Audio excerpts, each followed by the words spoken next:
Hello and welcome to 2U TV Community Forum. I'm Karina Chung. Public education in Philadelphia has faced so many serious issues, from the economy to safety to problems with curriculum and much more.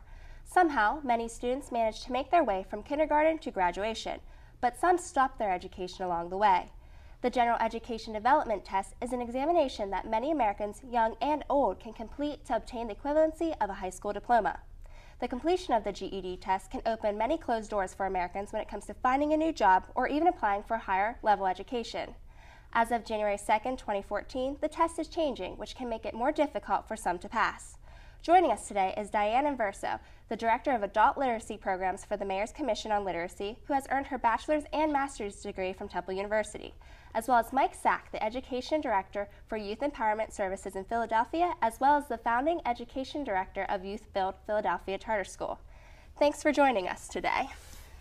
So Diane, there are many changes for the tests that are coming along in January, but what about the people that have already started the process of taking the test? Are there any requirements that need to be fulfilled before the new test comes out? Well, first, we're talking about two different kinds of populations. The individuals who are in the midst of completing their GED right now, they have to get through all those tests before the end of this year. So if they have not completed all the sections of the GED in its current form, then that will be totally wiped away. So come January 2014, it'll be a clean slate, so they would have to start all over again.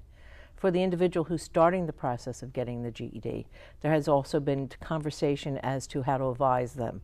Some people have been told to do their studies, but wait until January and start to take the test then, because there may not be enough time for them to get their studying complete for them to take the current test.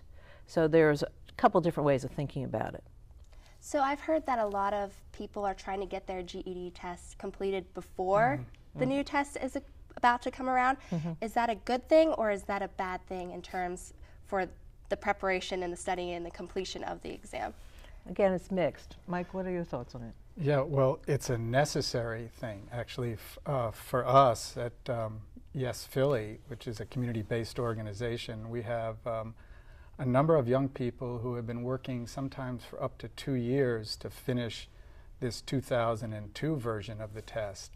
And as we're coming close to that clock ticking and the calendar changing, we face the issue of when do you stop preparing students to pass this test and begin preparing for the new test. And that's a real practical, challenging issue that we're facing right now.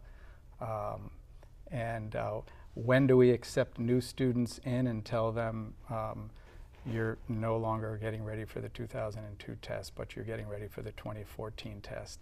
So we deal with that right now, and we are trying to find test centers that will allow our students who are close to passing all 5 of the current tests to complete them, but letting them know that they may not.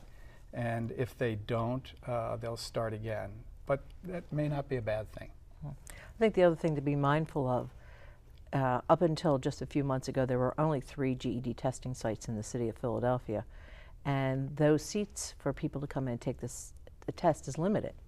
Now, more people, more agencies are getting certified to become a GED testing site, but most of those organizations are being certified as a GED testing site with the use of computers. Now, here's the other little glitch. If you started taking your current GED test on paper, which was the traditional way of doing that up until a year ago, you have to continue taking that test on paper. And there's only about 3 or 4 organizations in the city that still do that. Most of the other organizations have now moved up to using the computer. So again, that creates a problem with having space available for individuals who are trying to complete their test. So you mentioned that the test is now going to a computer-based system. How is that going to affect people that really don't have the computer skills to actually take the test, that they struggle with typing, struggle with the actual use of the simple things of a computer that most people, well, young people, know how to do at this point, but some people don't know? Well, that's the whole thing with digital skills. Adult education has been more than just the good old reading, writing, math courses. They have expanded over the years into learning lots of other things. And now digital literacy is also a component. A lot of adults don't have the skills and the comfort level with getting onto a computer and doing the test.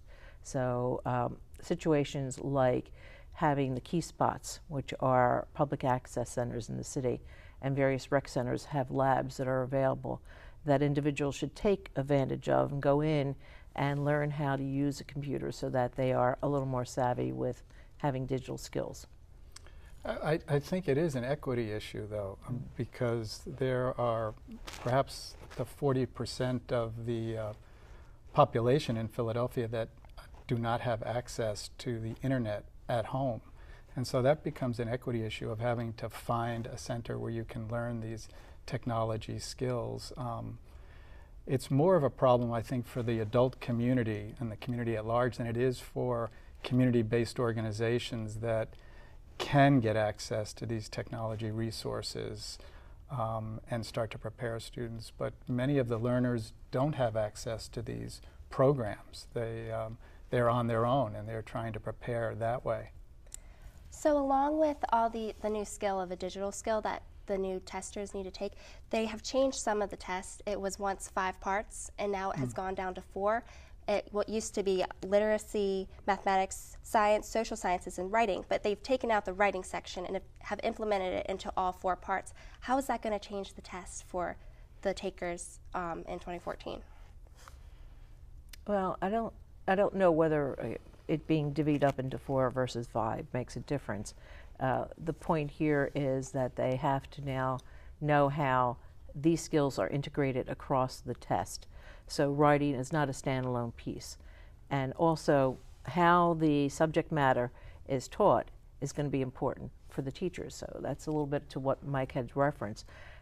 People who teach individuals to prepare them for the GED have to make the shift of making sure that they're incorporating instruction with more writing in it so that, again, the student is a lot more comfortable with it. Yeah, I mean, I think we've considered, and people have considered the GED, the 2002 GED test as really a reading test. If you have critical reading skills, you can pass the test. You do not need to have as much background knowledge or any deep understanding of key concepts in science or social studies. That's no longer the case. The new test will be aligned to what's called Common Core standards. So that will make the test a little more rigorous, well, quite a bit more rigorous. Diane referred to writing, which will be embedded into the other sections of the test, so no longer as a standalone. And writing will require students to create evidence-based responses to contextualized reading passages in the social studies section and the science section as well. That's a big, big difference in the skills that students will need to know and be proficient in. But it's a good thing. I mean, this is really all about aligning the test to college and career readiness. And that's the big change. So there still will be 2 cut scores. One will be high school equivalency, and the other will be eventually a college standard and a career readiness standard. So stay tuned, but we're trying to gear up for it. So you mentioned the Common Core standards, you said. What are the Common Core standards for the GED? Well, the Common Core standards are actually standards that were developed for K through 12. And in creation of the GED, they went and looked at what was being taught in K through 12 in the Common Core standards and crosswalked it and looked at how that should also be reflected in adult education as well. And the Office of Vocational and Adult Education, which is the federal department, then created the college and career standards using the Common Core standards, but elevating them to the population of working with adults. All right, so we also mentioned that it's for the K through 12 in America. What about people that aren't from America, that speak a foreign language or aren't very good with speaking or using English? Is there any adaptations for the test for them, or is it strictly English-based testing? Well, the test had been traditionally given in a Spanish and French version. My understanding is that the Spanish version will also be available come January 2014. The French version is coming, but we were also told the French version is much more geared towards French Canadians, not Americans. So some of the content would be much more geared towards that population. It is the Canadians that tend to use the French version of the GED. And Mike, are there any benefits for taking the test online? Is it faster for test takers? Does it show the score automatically after the test is done being taken? Or is it just an easier way for the GED test to be administrated? Well, I think you won't have a choice if come 2014 it will be entirely an online computer-based test. In fact, previously you were provided with a calculator on the math section, an actual calculator. That calculator will now be built into the test itself, and it'll be on the screen. So everybody will have to learn basic computer technology skills in order to take the test come January 2014.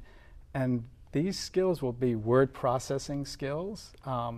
You'll have to know how to scroll down, use the mouse, tab over, cut and paste, hold multiple pages open at the same time, sort of toggle back and forth. Flag something for review, you have to know how to do that. And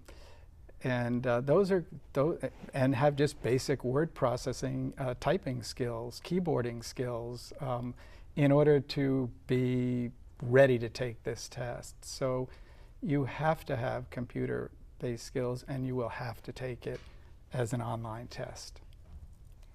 All right. Thank you guys for that. We'll be back to discuss more changes in the 2014 GED test next on TUTV Community Forum.